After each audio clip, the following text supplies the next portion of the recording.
I'm just going to start recording. And Okay. so I just want to clarify in terms of date, July 18th, 2025, my full name, Lisa Noel Volding. And Riley, do you want to state your name and any My name other is names? William. Oh, I'm sorry. No, go ahead. Go ahead. I didn't mean to interrupt. My name is William Sascha Riley. I was born Manuel Sascha Bartels. Okay. But my legal name is William Sascha Riley at this time. Okay. And I'm, just so we're clear, I'm based in Victoria, British Columbia, Canada. I lived in the United States full time for a bunch of years, but I was brought up in Canada. My citizenship's Canadian. And we might be neighbors at some point, because Canada is right now number 2 on the list of the countries that I am potentially going to move to. You know, I think it's a good place to look. There's a lot of Americans, actually. I've spoken to Americans that I've told to come here. And there's lots of Americans that have come to visit more, and it's a lot more embracing, inclusive of a culture. So, you know, it's quite lovely. I recommend. In terms of what my approach, really what I wanted to do is to just really a thorough discussion. You tell me everything that you've been wanting to say. And okay. I'll ask some questions. This might be one of however many discussions, and I'll record them. If it's 1, if it's 10. And what I'd like to do, I'm sort of recording with an eye to your testimony, getting your testimony of what you experienced, what abuse you suffered, and what you were witness to.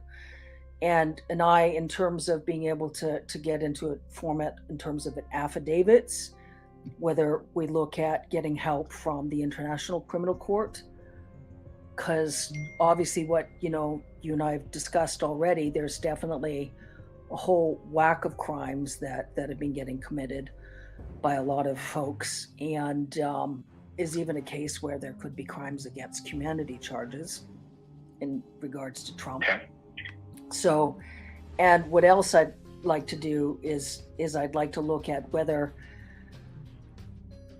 you would be okay with me transcribing and then publishing something. I publish newsletters selectively. I have a newsletter called Outlaws of Chivalry. I publish once in a while. And I was looking at perhaps publishing there, if you're okay, in terms of how it could help us in terms of getting the right legal support in terms of the International War Court. I am for whatever puts a light on this, because in my mind, the powers that be are already aware of my position on it and aware that I have spoken up. And the more light that is shed on there, I don't think that I'm incurring more risk, except for some maybe lunatic that wants to be a soldier for Donald Trump, because they are a little crazy. They're a little brainwashed. But I don't mind whatever would bring a little bit more light to this, particularly this stuff. If we can get some of this stuff verified, and I know that me speaking up is one thing, but then the verification process, is important too.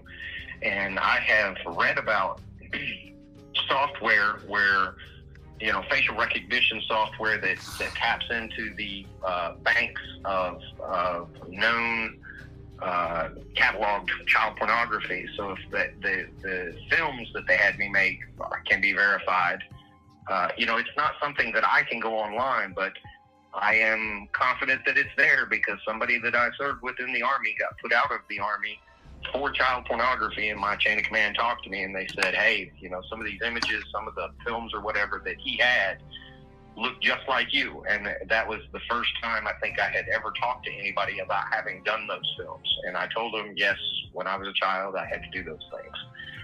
Yeah. So let's talk a little bit more about that circumstance. So you were in the Army. What years were you in the Army then?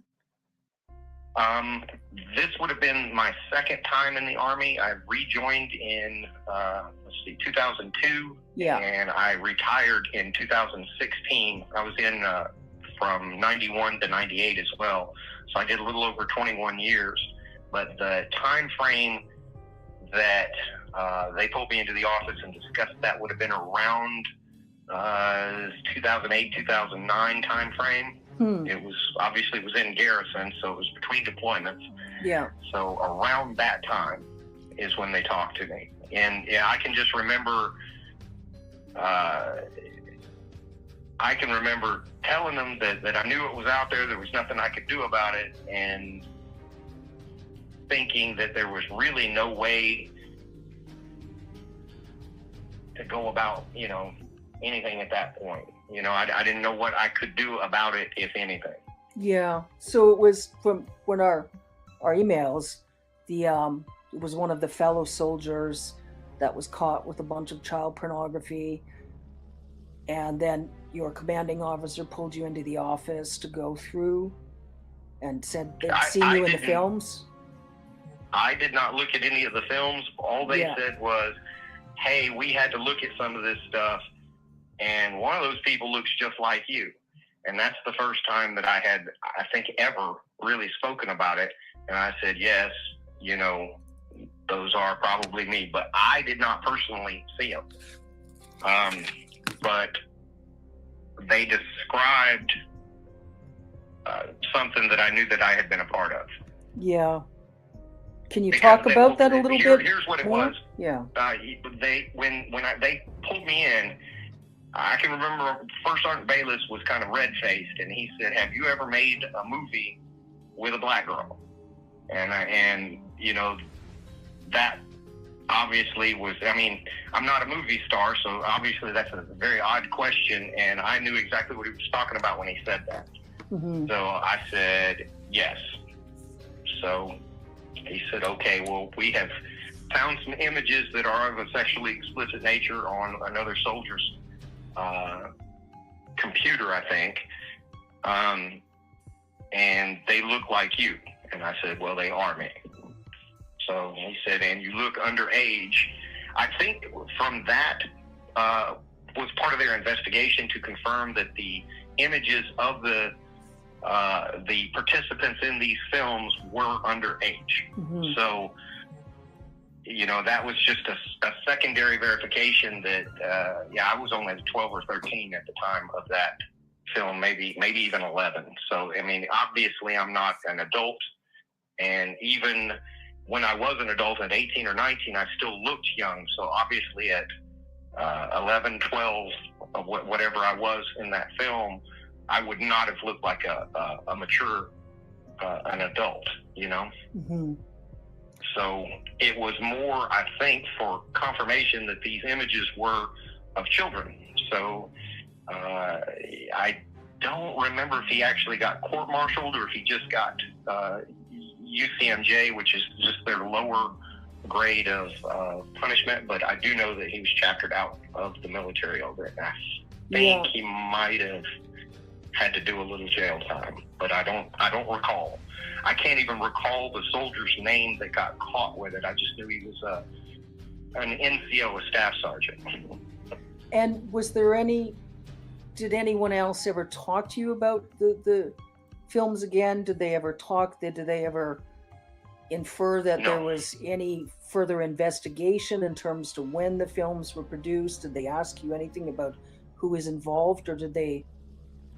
No. They didn't go into any legality other than the prosecution of the soldier with the images.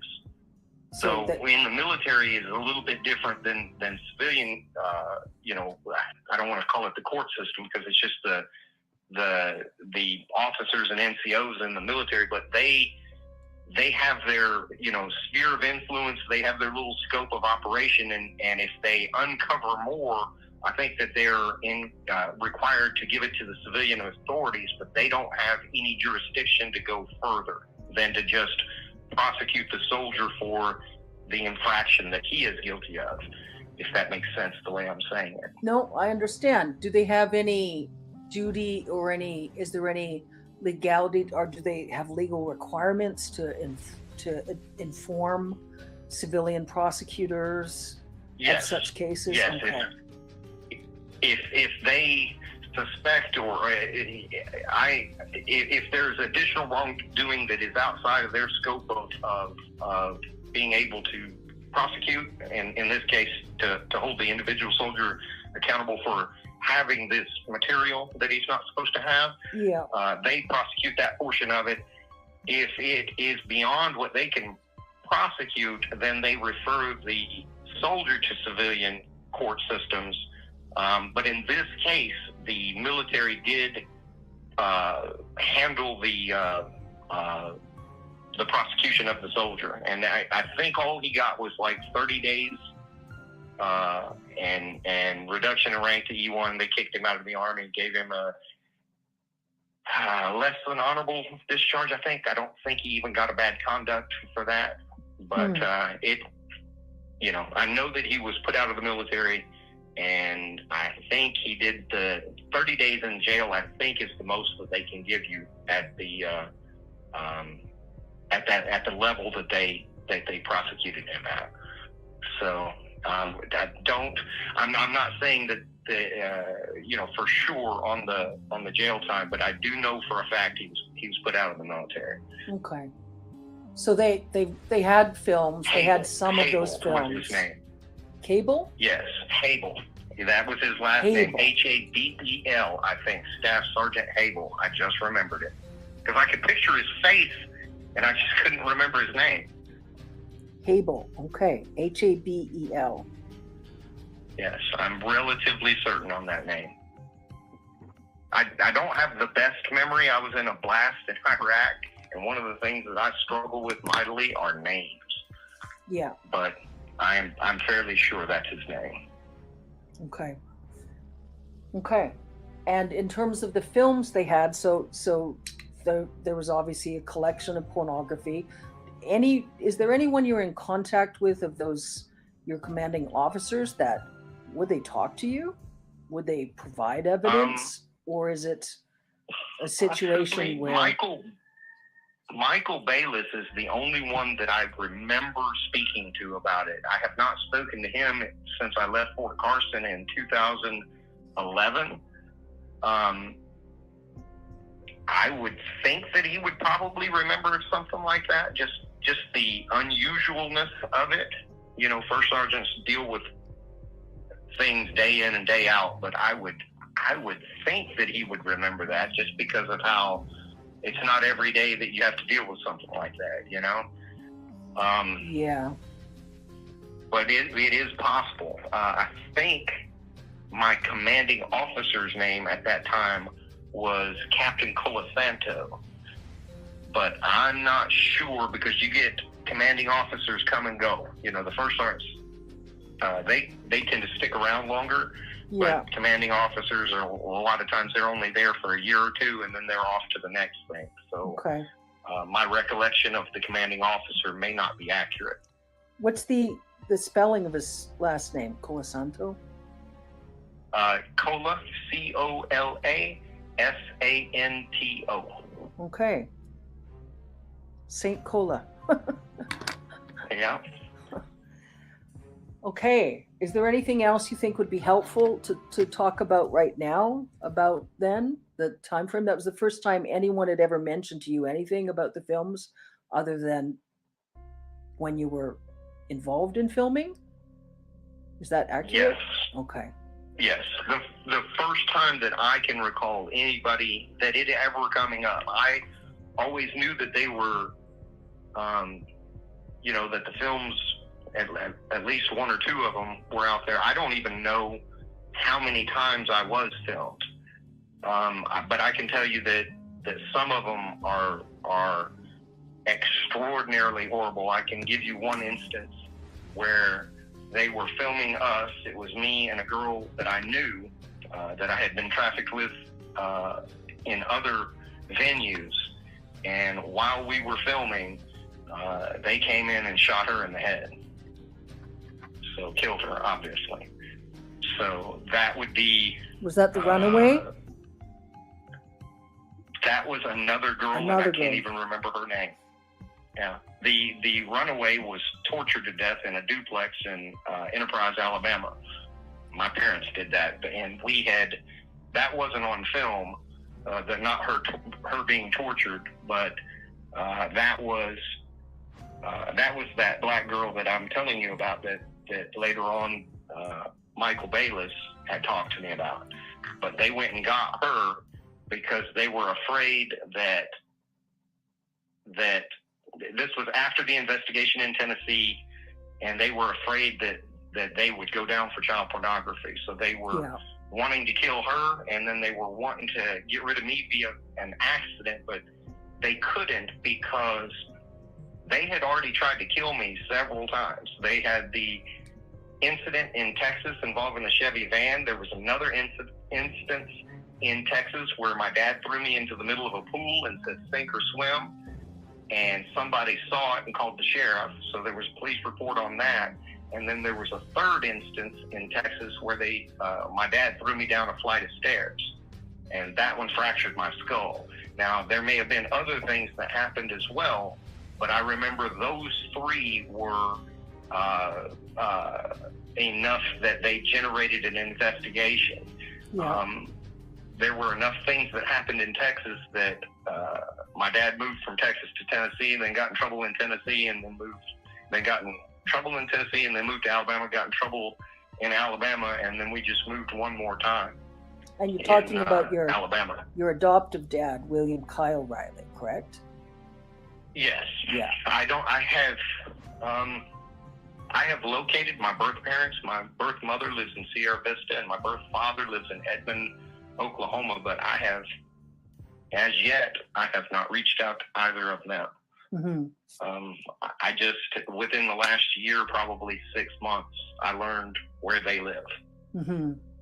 So I don't know. That's just an odd dynamic for me, and I'm still kind of processing that. But as far as family goes, I have a half sister up in Massachusetts, and that's about it. Okay. And your adopted dad, William Kyle Riley, worked as a pilot and was involved. Yes. Integrally in he the was Epstein involved Trump in all kinds of things. Yeah. And he worked a lot with Trump and Epstein, correct? I know that he was around Epstein and worked with Epstein.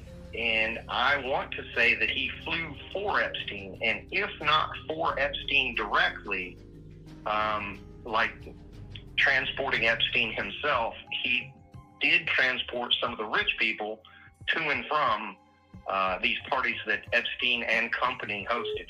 It wasn't just him. It was kind of a cabal of several people. And Epstein was the lead coordinator, maybe you would call it. But it's much more than just him as an individual. You know, it was people like him, like Trump, other people, and I can't remember, like how many, but he was handy to have around because he was a part of the process, and he isn't just like an airline pilot or something like that. He can fly anything. He can fly helicopters, fixed wing, smaller aircraft, larger aircraft. I mean, he's that pilot, that kind of that multi-purpose guy that could transport whatever you needed. Okay, so I don't know if he ever got into the drugs. I can remember him talking at one point, and he had refused to do a drug run, basically, and somebody else took that drug run, and they got busted.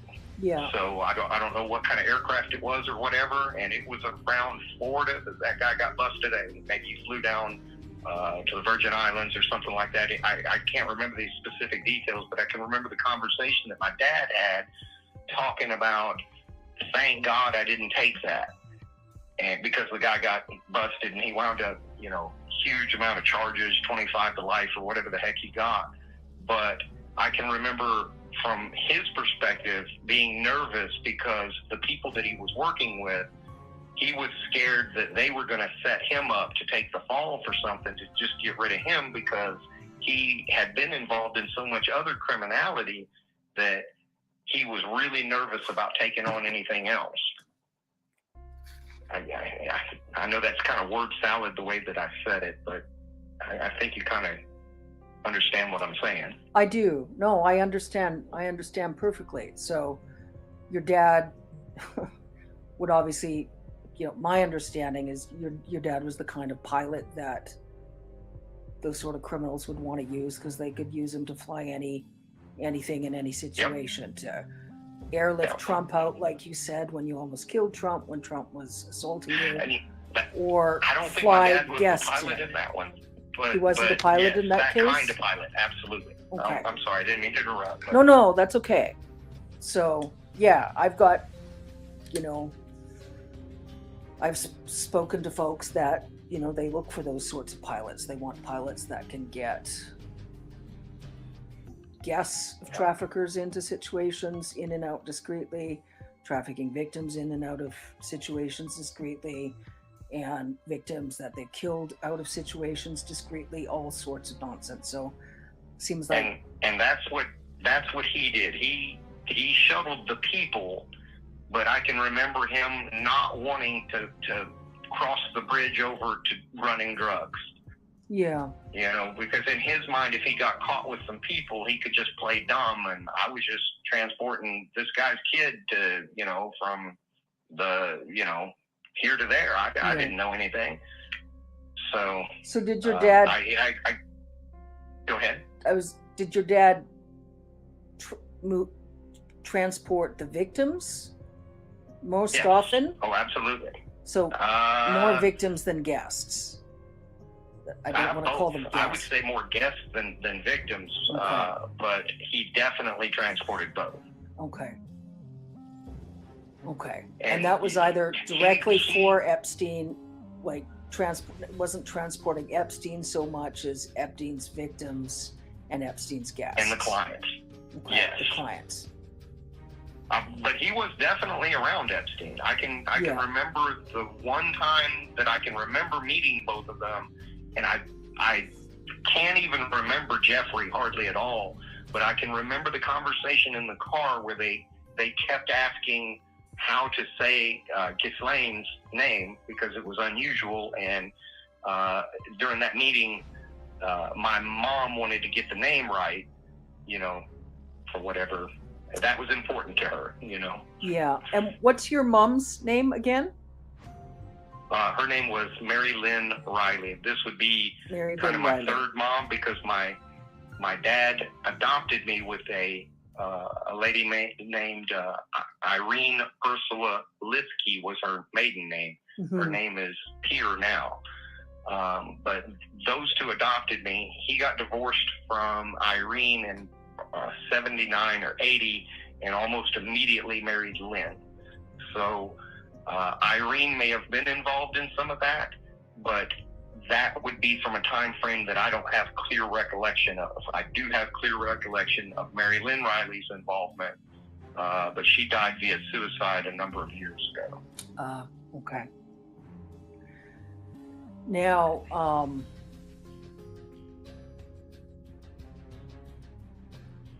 what are you most comfortable to talk about next?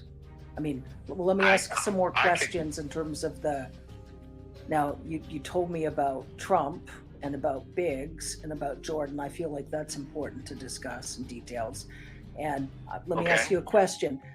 Do you think it's more helpful for you to talk about what you remember first, when you were first trafficked, the circumstances, individuals involved, or do you want to talk about some of the incidents that we spoke about a bit by email already? What do you think is most helpful for you? Fill in whatever gaps in that I can. I have spoken to you about most of what I remember clearly, but I can give you some of the details with those three, and that's why I am willing to talk about them. There's no. I remember more things, but I can't give you much in the way of detail for anybody other than those three. I can remember Jim Jordan. I went to a party. This was at a farm. There were I don't know, 25 to 50 people there. I mean, it was a good amount of people, but not a massive crowd by any stretch. But the experience that my dad sold to those people was, if you could pin me, then you could do whatever you wanted. But my dad had taught me how to fight. He had been a bare knuckle brawler earlier in his life, and I know that he had worked kind of just beating people up for a little extra money at one point in his life.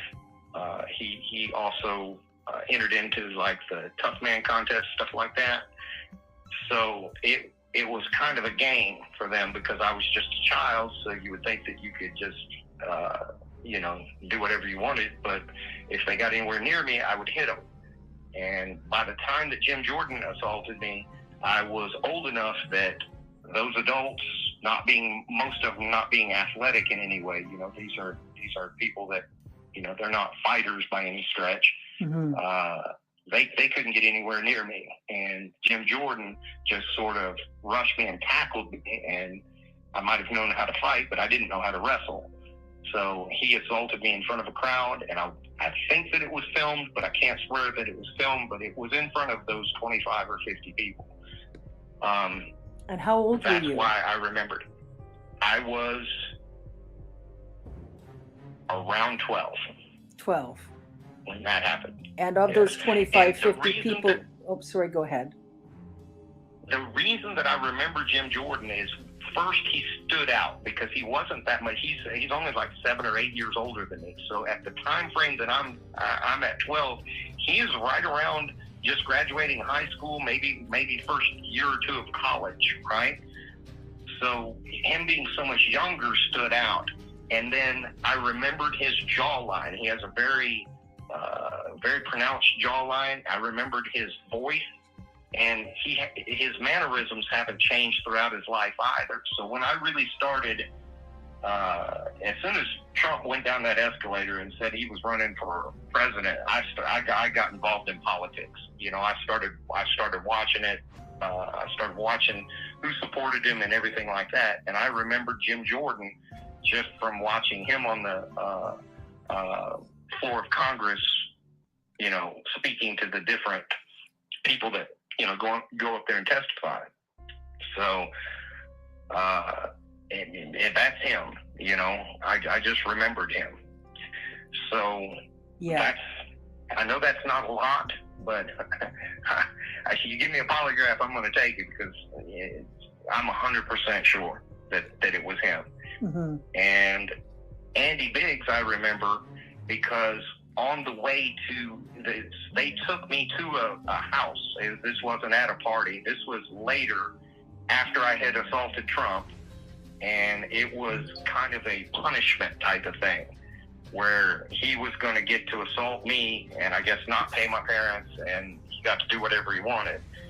And I can remember telling me I wasn't allowed to fight back or they'd kill me, and all of this, but they must have said his name 50 times in the car. So Biggs I kept hearing Biggs, Andy Biggs, and I thought, I'm going to remember this name. And after he assaulted me, I don't even remember the assault necessarily, but I remember being in the car afterwards and being like really nauseous, sick to my stomach. I was seeing spots, and I mean, the guy beat me until I had broken ribs and was convulsing, turning blue and stuff like that. And the only part of that assault that I can remember is laying on the floor of the room trying to breathe, and I could hear Andy and my dad screaming back and forth at each other. And I can remember Andy Biggs saying, "You said I could do whatever I wanted," and my dad saying, "I didn't say you could fucking kill him."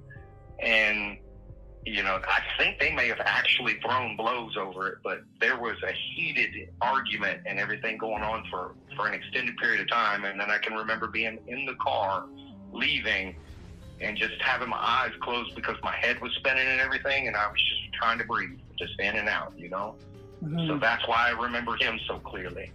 I have had more than one encounter with Trump, and that's why I tried to kill that son of a bitch, because he is a fucking monster. It's why I have not shut up about just how absolutely abhorrent he is as a human being, and that's why I tried to kill him.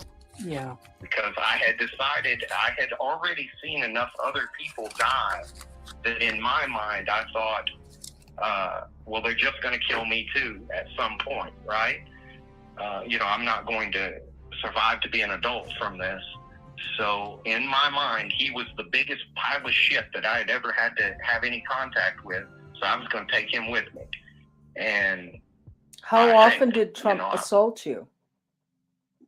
Do you remember? I can remember two specifically. A third one that I think, and I think I was around him more than just those 3 times, but only 3 times do I kind of remember. I can remember at one point him asking the people that were kind of running that party or whatever it was at that farm, he wanted to kill somebody. He wanted to murder somebody. And they said, hey, that's not this kind of party. You can't do that. And in lieu of doing that, they said, well, we've got some puppies. If you just want to kill something, we've got to get rid of them anyway. So I can remember him taking those puppies one by one, and like he snapped one of the puppies' necks. He cut one open and let it just howl and writhe in pain while it died. Held one under some water to kill it. He wanted to kill those puppies in whatever gruesome way, to experience, I guess, seeing them suffer in different ways. What his kink is, I guess, if you want to call it that, is watching people suffer. He likes to destroy people physically, mentally, during the process of the assault. That's why he stands out so much in my memory. And it's physical pain, and then it's also, degrading and all of that. But his thing was to just try to destroy human beings to the utmost that he could possibly do it, which is why I attacked him. Yeah, that's understandable. So, I can tell you this: the last one, okay, so this was after they had killed the Samantha. This is the black girl that I made the one of the movies with. Yeah. And these were. Let me just ask a question, just to clarify. So when Samantha was killed, these were all of these parties at the farm or similar locations to the farm? Where there was it was multiple farms. Multiple farms, and usually it was parties. So there was individuals like Trump that were flown into the parties, and then and they would have like a building, a house, and they would usually have like a tent set up, and it was almost like a little, I don't want to say a fair. It wasn't that big. They didn't have rides or anything, but it was a kind of a coordinated deal, Sometimes they would have the bare knuckle fighting. That probably is how my dad got involved with these people, because you've got boxing and stuff like that on TV, but that's really all you had back in the 70s and 80s. The more the MMA type of stuff wasn't allowed, and these fights were a little more gruesome. They didn't fight to the death or anything like that, but they were bloody, and these were fights, and not just boxing. And so the rich people would pay to see that. Sometimes they'd have like a band playing, just like what you would expect at like a fair or something, So the rich folks would get flown in, associated with Epstein, and they would pay to watch the victims fight. The victims were all underage. And would they pay to then assault the victims after the fights or during the fights? And they'd pay to torture the victims and rape the victims and kill the victims. But now some of the fights were adults. So, if they had some big old country boy and some other guy, they would pay to see that. They would also pay to watch the kids fight. And they did pay to watch me fight. I would fight other kids, and my dad was my initial trainer for me to learn how to fight. I would later go on to be a boxer, an amateur boxer. But that's how I got my start in all of that. So yes, they would have paid for that.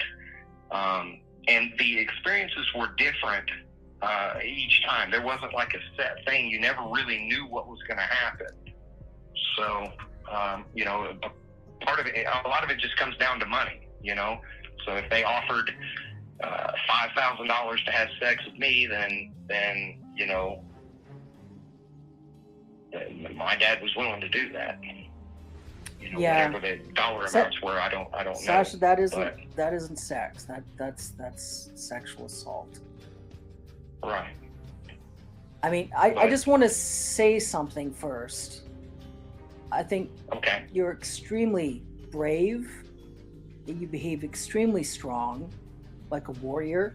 And I just want to stop and say it's important to me to say that, because a lot of folks, wouldn't even survive such trauma, but you've survived, and you conduct yourself with dignity and gracefully, and it's important to me to say that. I hope you know that.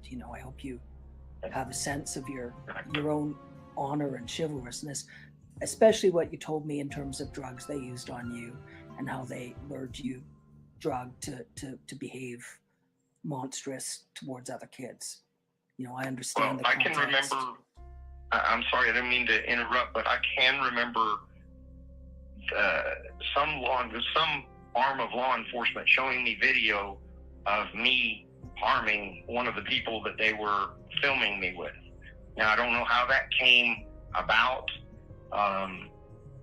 whether they drugged me and I lost my mind, or they told me to do it. I don't know the circumstances, but I can remember being in that room and them saying, well, you did this. And it may have not even been law enforcement. It may have been, like the people that were running that. But I can remember being really upset because I had no recollection of having done that. It was me in the video, and I was beating a girl senseless. And I didn't kill her or anything like that, but Yeah. So, and I have a feeling, this part I can't prove because I only have my own experiences, but what the whole thing seems to be is that they first abuse you, then they get you on film abusing others, and now they have you trapped as well. Yeah. So you can't talk about the abuse that they did to you. If they want you to be a legacy victim, somebody that they can use in the future, well, then they've got to get you on tape doing monstrous things to other people as well, because now they have the leverage to keep your mouth shut. Yeah, no, and you know what? You're exactly right. That's exactly the tactic. And the tactic is insidious because have you ever heard of the torture technique a lot of occult practitioners use? It's called inversion torture. Inversion magic isn't magic. Sorcery is just smoke and mirrors nonsense, deception techniques, but it's sort of inversion technique where to try to linguistically manipulate the victims, to try to get the victims in a position where the victims doubt whether the victims are good or not. Absolutely. And I think that's the case with a lot of the Republicans you mentioned. Like you said, Clarence Thomas and Lindsey Graham were at these parties. You can't remember if Lindsey Graham and Clarence Thomas participated. And it's sort of a question of, did they participate? Were they blackmailed because they were there, attended the parties, but they didn't participate? Can you tell me much more about Clarence Thomas and Lindsey Graham?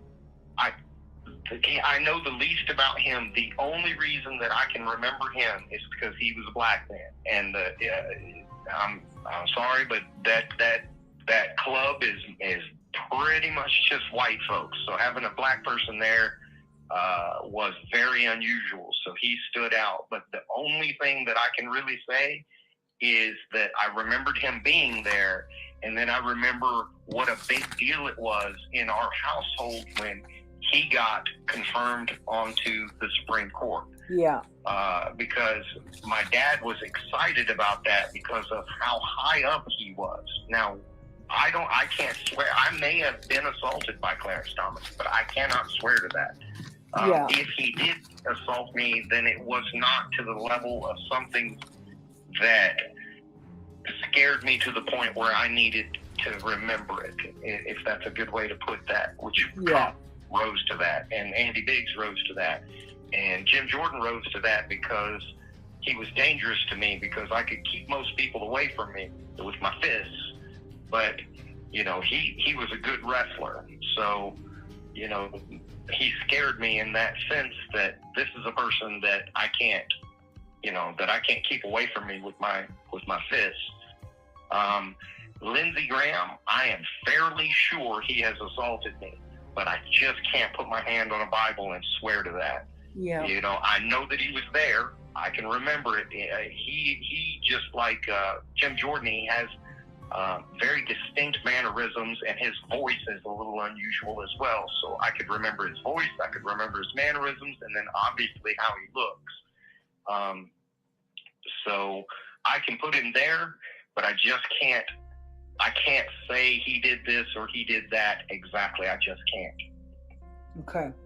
So I wish that I could provide more information on that because I think some things went on, but that's just not enough for me to point a finger and make an accusation. But he was there. I can tell you that. Yeah. Well, that's enough. And I know that, you know, some sorts of interviews we can look at a different time to see if there is any more information you remember. But what you do remember, I just want you to know what you remember to know, that what you remember is extremely important and is extremely helpful. I know you want to be able to remember more, and memories are in there. And, you know, I just want to approach the situation delicately because, you know, some of the other memories are just vague. You know, I can, and I have been very careful too not to reach out further, because there are some other names that I could mention that I believe were there, that I know for a fact that my parents talked about, but I don't have a clear enough recollection of anything. Like, I can tell you 100% sure that they talked about Vladimir Putin, but I do not believe he was ever at one of those parties that I was at. But his name was brought up more than once. During the 1980s? Yes. Okay. Vladimir Putin, I don't know even when he ascended to the presidency, but I remember the name because it was so unusual. Now, at that point, he may have just been, you know, one of the Russian oligarchs or whatever, but his name came up, and I remember it just because it's an unusual name, Vladimir Putin, you know. But I don't believe he was ever there. So that is like, I don't know, there are other names like that too. Okay, let's talk a little bit about I Putin remember more. Clinton's name being brought up, but I don't ever remember seeing it. So Clinton was mentioned, but you never saw Clinton. Not that I can recall. And that's another thing too. I may have had interactions with additional people, but during some of them I was so drugged out of my mind, I don't really remember what happened, you know? Yeah. When you heard them talk about Putin, so it was at one of the parties at one of the farms, do you remember what they were saying about Putin? Just that he was some sort of like foreigner that was very important. I didn't know any more. You know, the name was just unusual, and they mentioned his name. You know, they kind of had fun saying his name. You know, Vladimir. You know, does he like to go by Vlad or this or that? But the meeting with that person, I don't think ever materialized. I think it was just something that was discussed and never happened. Now, if he has other connections, you know, and he very well may, possible, but I can just remember at those parties, there were people that had strange accents. Mm-hmm. But that's it. That's all I could say. I couldn't point and say, well, this person was from Spain or this person was from Portugal. I have no idea. But what I do know for a fact is not every person at those parties was American. Yeah. I know that's not a lot, but I only remember what I have a question with Trump. I mean, with Putin. Did you get the sense that the party attendees, that the clients were interested in Putin? There was something they wanted from Putin. They thought they could get money from Putin, influence from Putin. Did you have any sense of that? The only sense that I had was that this was for the rich people, regardless of where they were from. So at this point in my child brain, I knew that there were rich people and those people got to do whatever they wanted. And then there were poor people like me, and those people, that was the dynamic. So, that's it. I never heard them say anything about blackmailing and stuff like that, but I can remember them showing me a video of me doing bad stuff, and then I can remember people telling me that if I ever talked about it, what I had done was illegal too. And a lot of that was just bullshit because I was just a kid and they were making me do this stuff. Yeah. But talk about malevolent hypocrisy, dude. They were just utterly grotesque.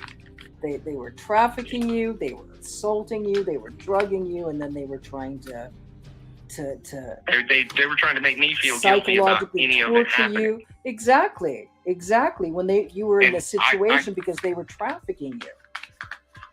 The last encounter with Trump, the one where I injured him, was the one that I remember the most vividly, and this was the setup for that. I can remember my dad, before we went to the farm, this was when we lived in Enterprise, Alabama. Yeah. So it would have been about 81 to 82, somewhere in there, maybe as late as 83. But he said there may be somebody that you know there. And I can remember the look on his face, and it scared the shit out of me. But anyway, when I got to the farm, of course, I'm scared at the farm because I don't know what's going to happen. But the first person that comes up to me is a girl named Patricia. This is a girl that I had been trafficked with before. And she came running up to me and, said hello or whatever. She was about my same age, around 12 or 13. And I can remember my dad saying, well, why don't you guys go run off and or whatever and have fun. And I can remember not knowing what to do in that instance because, these parties weren't for me. I wasn't. And then he said something to the effect of, no, it's not like that for you anymore. You're a man now. You can just go out and have fun. Well, we went to go have sex. So we went and found a room and started having sex. And while we were having sex, people burst into the room. It would have been 4, 5, 6 guys, big guys, adults. At least one of them had a gun. I think 2 or 3 of them had guns. But they came in, they assaulted her, they beat on her, and then they shot her while she was still in the bed. They didn't beat or assault me, but what they said was, if you don't do everything that the next person coming in here wants, we're going to shoot you just like we did her. And I can remember them having like an argument because they shot her in the bed and then they had to go find another mattress. Well, that's when Trump came in. So that's why I remember him so vividly.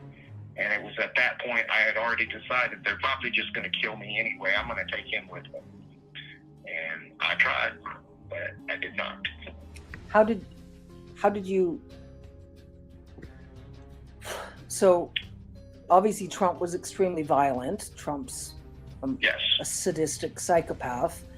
When Trump assaulted you, so sexual assault and physical assault? Yes. So and one point, well, I kind of acquiesced to whatever sexual things that he wanted to do. But at some point, he wanted me to have sex with him. So he laid down on his stomach, and there was a wooden tent stake that was in the room. And I had been eyeballing it as a weapon. And what I did was put the condom on the wooden tent stake, put it inside of him, and I kicked it as hard as I could. And that's why he had to get life flighted out, because I ripped him open. Sweet. Do you ever watch the movie The Equalizer? No, I haven't seen it. Denzel Washington, sort of like justice when everyone involved in American law enforcement can't get any justice. That would be a sort of situation, obviously. I laughed because there's poetic justice there. Sascha. Well, that was what facilitated. Not only did I get really assaulted by Andy Biggs, I also got assaulted by like an entire party's worth of people. They took after Trump was airlifted out. Yeah, a whole nother party. So they took me to another party after that, and because I had done that to one of those rich people,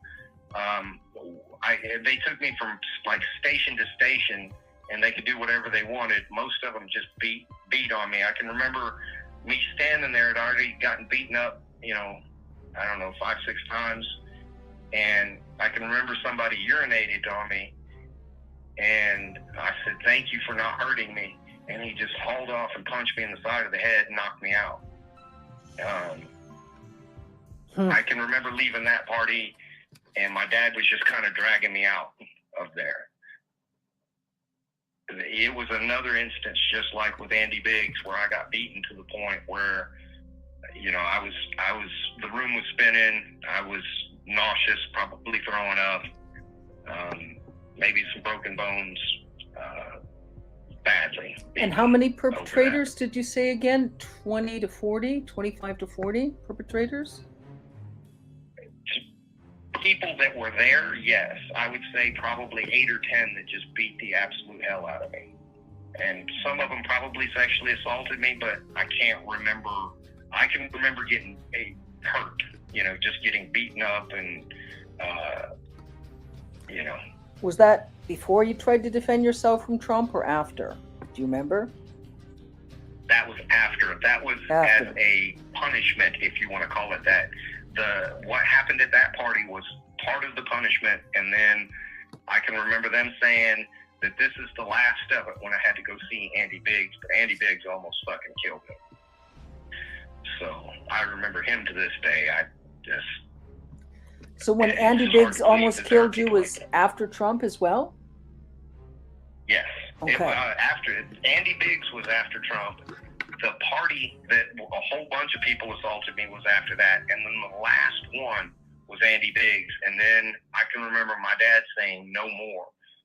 I can remember him even kind of breaking down a little bit, like psychologically, because I guess the repeated watching me just get destroyed by people.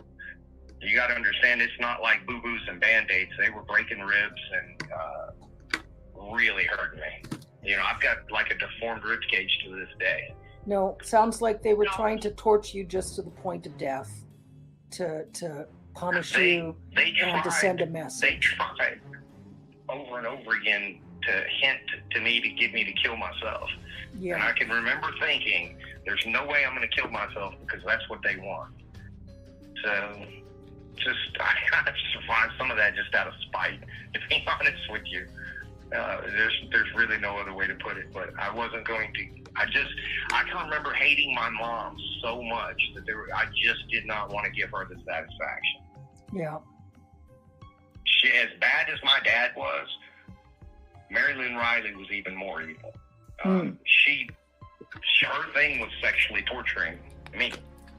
So, and she enjoyed sexually torturing Samantha when they went and got her.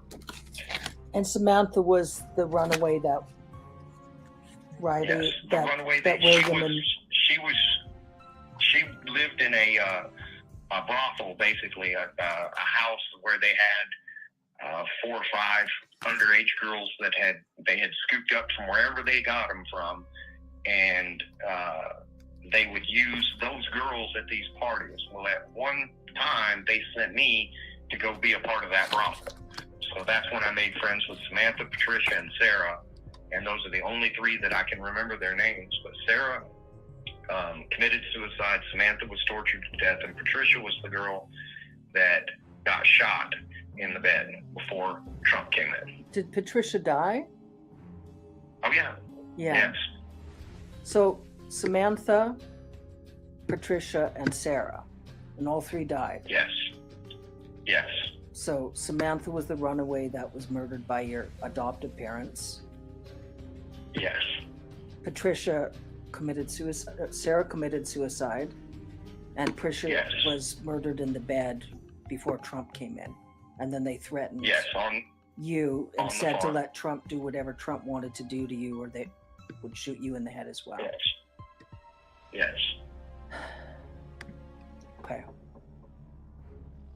And I can remember them pointing the gun at me and saying, "We're going to kill you." And my dad protesting because he said, "If you shoot him, we're all going to go to jail." And he was really, I can remember him being distraught. Now he's a kind of a tough guy, and all of that sort of stuff. So that's what stood out to me, was he was really scared, because he knew that if they just shot me, that's not something he could explain to anybody. And he had gotten into so much trouble with trying to get rid of me already. But there's the Chevy van incident, there's the pool incident, and then there's the stairs incident, and all of those generated a police report. In addition to that, we went down to Panama City, Florida, to the beach, or either Panama City or Destin, and they took me to a riptide area.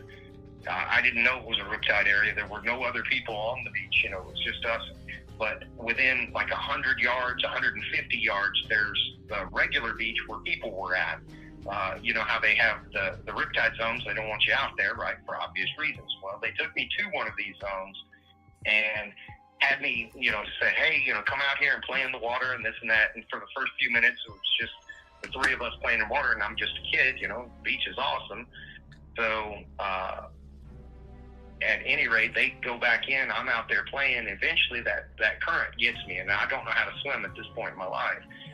So it pulls me out, 100 feet maybe, and I'm bouncing up and down off the sandbar, just screaming my head off. Well, somebody that was on the regular beach, not in the riptide area, heard the screaming and came running from like 150 yards away, and right by my parents who were standing there.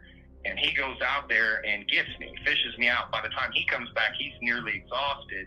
And I can remember him and my dad nearly fighting.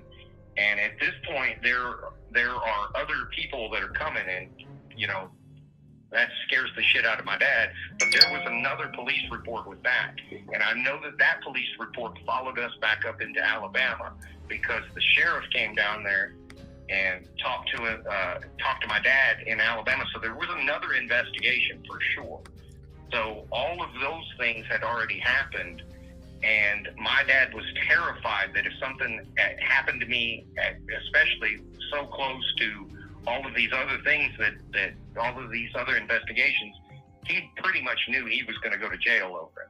So there was at least the Chevy van incident, pool incident, stairs incident. There was police reports. How many police reports? About 3 or 4. And then that that are just involved in trying to get rid of me. And then there were, in addition to those 4, there were 2 investigations. One for the porn, and then when we lived in the duplex and they were torturing that girl to death, Samantha. Our duplex neighbors there in Enterprise, Alabama, they called the police because they could hear, screams and beatings and stuff like that. And when they investigated, I can remember my dad saying, hey, talking about me is just, I had gotten in trouble and got a whipping or something. And they did an investigation. They collected blood samples and everything from the house, but the problem was they couldn't determine how long that blood had been there, I guess. And it wasn't a match to anybody in the house. So for whatever reason, they just didn't have enough. And I don't think they were allowed to talk to me. I think my dad would have had to give them permission for the investigators to interrogate me. So I don't recall ever giving testimony as a child. Not to the police in that instance or in the instance up in Tennessee. Did you provide any testimony to the police in any of those 5 cases? Well, the one case with the military, with the child pornography, I can remember the sheriff talking to me at the beach in Panama City, and I don't remember what all was said, but I can remember my dad tried to get out of there, and the guy that went and fished me out, my dad's a pretty big guy, and he can fight, but the guy that went and got me was he was a tank. So it wasn't something that he wanted to really get into a fight about over there. And people started coming in, so my parents, I can remember them trying to hug me and stuff. Oh my God, thank God. I can remember the guy that fished me out that said, "There's no goddamn way." I heard that from 150 yards away, and you're standing there watching him, and you didn't hear it, And, they tried to play it off like, well, we just thought he was playing, swimming and stuff like that. And I can remember the sheriff asking, "Do you know how to swim?" And I said, "No, sir." And they were like, "Okay, this fucking sucks. There's no way that this is legitimate." And I can remember the sheriff in Alabama talking to my dad and saying, "There better not be anything that happens to him." And he said, "Because I'm just going to go ahead and tell you, you're going to go to jail. I don't care." He said, "I'll make sure of it." So they had a sense, but they didn't know. They didn't have enough of what they thought of as evidence to be able to do anything. That's exactly right. And that was the case with Samantha as well? Yes. And your dad wouldn't let them talk to you? What's that? And your dad wouldn't let the police officers talk to you? So right. That also seems weird. Block that, he did. It seems weird. I mean, I know in Canada is a bit different, like in terms of, there would have been folks from Child Protection Services there, and they would have gotten you away from your adoptive fathers to talk to you. You wouldn't have gone through that sort of horror in Canada. I'm really sad that's what occurred. At one point, CPS did take me, so I got into the foster care system, and ultimately, I'm just gonna. I was ungovernable, incorrigible, at that point in my life. If you said something to me, I didn't necessarily. I didn't care who you were. I wasn't necessarily going to do that, and I might just hit you. Because that was just my response to life at that point. So eventually I made my way right back to that house. So I can tell you that throughout the process of trying to work with me, Jane Goodall was one of the people that worked with me. So I know that she is still alive. I think she's still alive. I think she's 91 now. Yeah. And she might recall having worked with me, because I would have been one of the strangest cases she ever had, because at around that time frame, I had made the decision that I would no longer let anybody get within arm's reach of me, and if they did, I'd fight for my life. So, people had to stay away from me. I could talk. I mean, it wasn't like a feral animal, but I just would not allow people within my personal space anymore.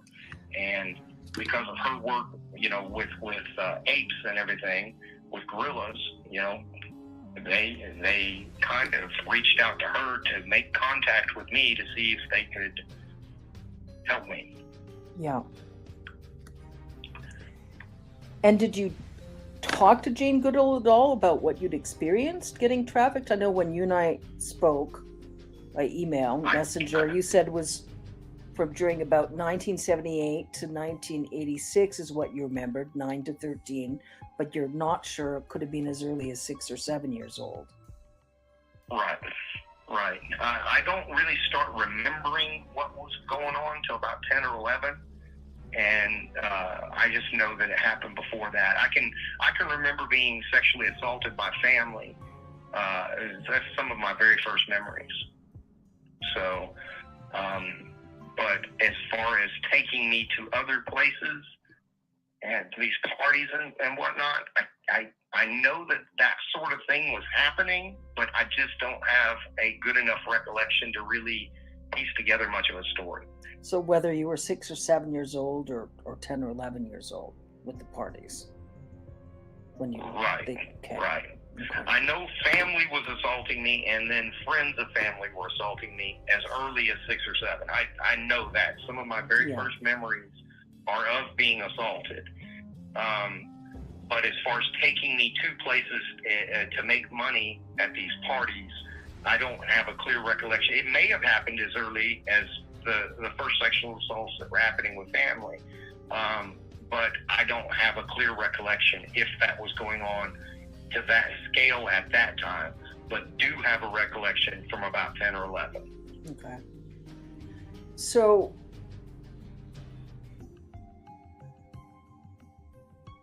how much? I know it's No, it's okay. I'm glad you and I are able to have such a thorough discussion, and I appreciate again how forthright you are. You know, it's extremely important. I mean, there's a part of me that just wants to point fingers in every direction, but I have really thought about, okay, what do I recall vividly enough that I would put my hand on the Bible in a courtroom, raise my hand, and say, "Yep, that's the truth." And what I am as close to 100% certain that if you put me on a polygraph, it would come back just as perfect. Yeah. So there are other things that I could maybe point fingers at, but then it kind of gets into muddying the water because I don't really remember them that well. Well, so I think that's why I just stuck. Yeah, no, that's good, and I think what I'd like to do, like, we'll continue discussing a bit about what we're talking about now.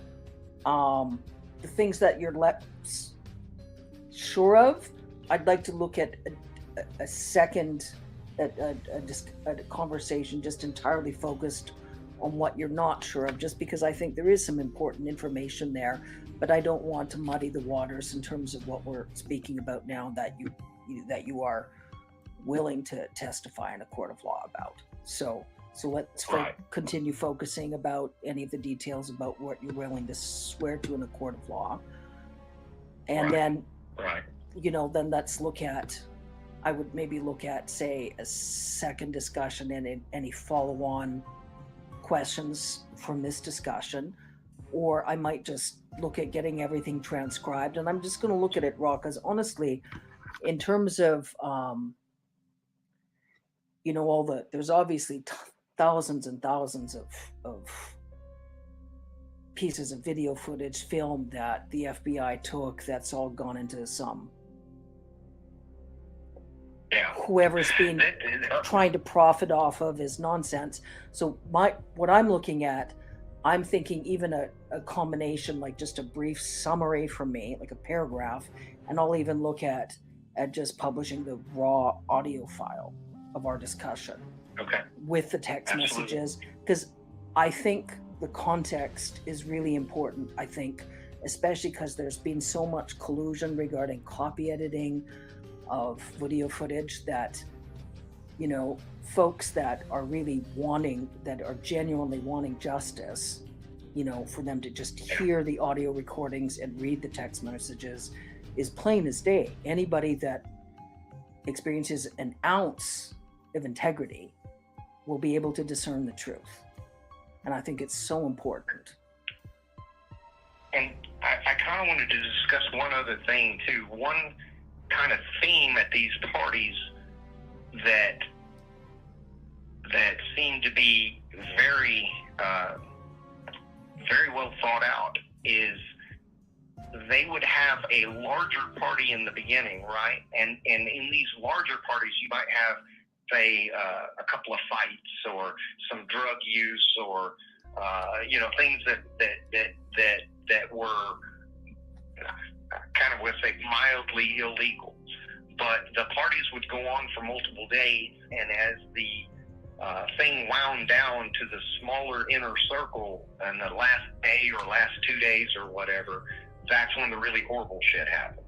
Mm-hmm. So some of the people that attended the party, possibly even people like Clarence Thomas or Lindsey Graham, may have been involved in lesser things, but then were also at the same time and place where these more horrible things happened, but they didn't necessarily participate in those more horrible things. So that seemed to be an underlying theme of, and this is just me speculating here as an adult, where they would try to get these affluent people in all of these positions of power and influence to come participate in these parties where all of these things were going on, so that, if Clarence Thomas, I'll just use him, if he was there at the party, well, then surely nothing, that nefarious could be going on type of situations. Yeah. So it seemed to be very well thought out how they kind of did things. But as the party wound down, that's when people in my position would really begin to get scared, because that's when either we're going to get assaulted and maybe really busted up, or, even watching somebody die is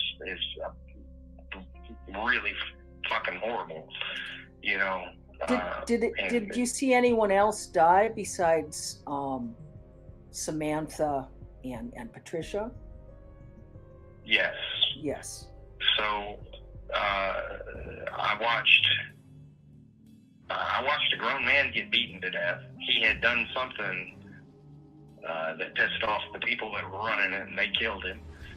I saw another girl, in addition to Patricia, when I was making the film with the girl that came in and shot her while we were having sex.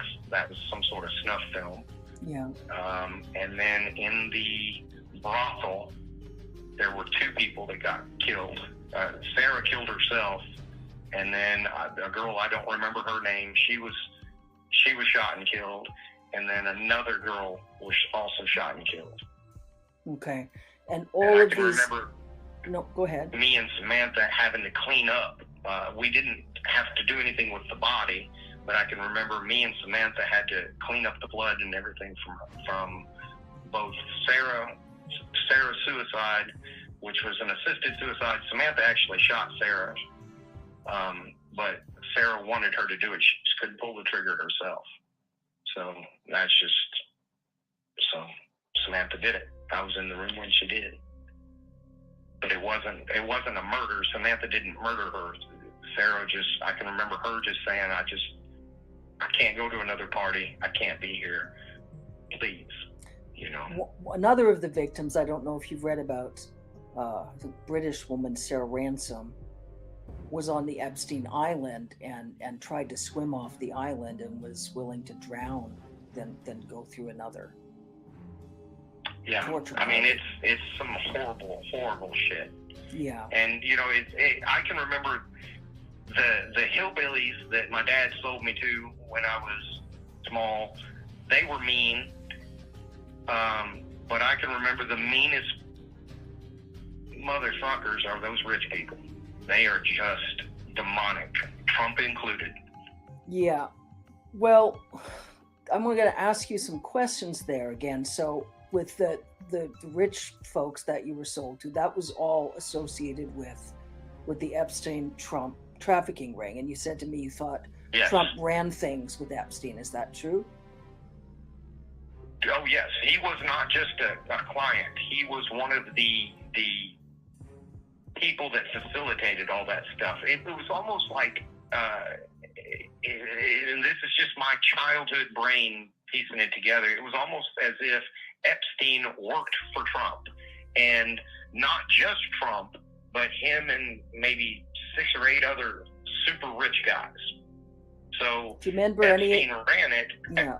at the behest of Trump and that circle of people. So it was just I couldn't tell you how many people, but he was the only one that I remember that was at that level. But it wasn't that Trump was a John visiting, Epstein's empire of child victims. It was Trump was in a position above Epstein. It was as if Epstein worked for Trump. Yeah. And the rest of those ultra rich guys. Do you remember? It's like he ran that ring for them. No, I understand. So Jeffrey was sort of presented publicly as the ringleader of the pedophile ring, but Jeffrey was basically behaving like a general manager of the ring. And then there was 7 or 8 other individuals, such as Trump, that were actually actively running the ring, micromanaging, telling Jeffrey what to do. He would give Epstein that caliber of person, because it wasn't just Epstein. Epstein had people that worked with him too on a lower level that would go like find runaways and stuff like that. Yeah. So I don't know where they got the people. I can't say that, but it was this whole thing was being run as for those rich people. Yeah. I want to ask some more questions in terms of your sense of like the demonic. Some of the advisor work I've done, some of my own specifics of law enforcement, I've come into contact, I've minimized any contact with, I'm familiar with a lot of really horrific horror stories that involve Satanists, occult practitioners, theistic Satanists. I've spoken to folks that were able to get out of the theistic Satanist cults. A lot of the torture techniques you describe are similar to theistic Satanist torture techniques, sexual torture, human trafficking, human cannibalism. And what I want to, what's your sense in terms of these parties that what do you remember? Like, was there any overt, I know a lot of the attendees presented themselves as Christians, but their practices are full-blown demonic satanic. Do you have the sense that any of them were actually secretly practicing any sort of occult rituals, or were they just like rich, fiendish, fake Christians that just didn't experience a conscience? I think it's the latter, just rich, fake Christians. I can tell you one thing specifically that Trump did, and that I remember vividly. I was exhausted. I couldn't fight back, and he sat on my chest and would choke me until I was unconscious. And each time that he did it, he'd say, "I'm going to kill you." So, and then he would choke me until I was out. And,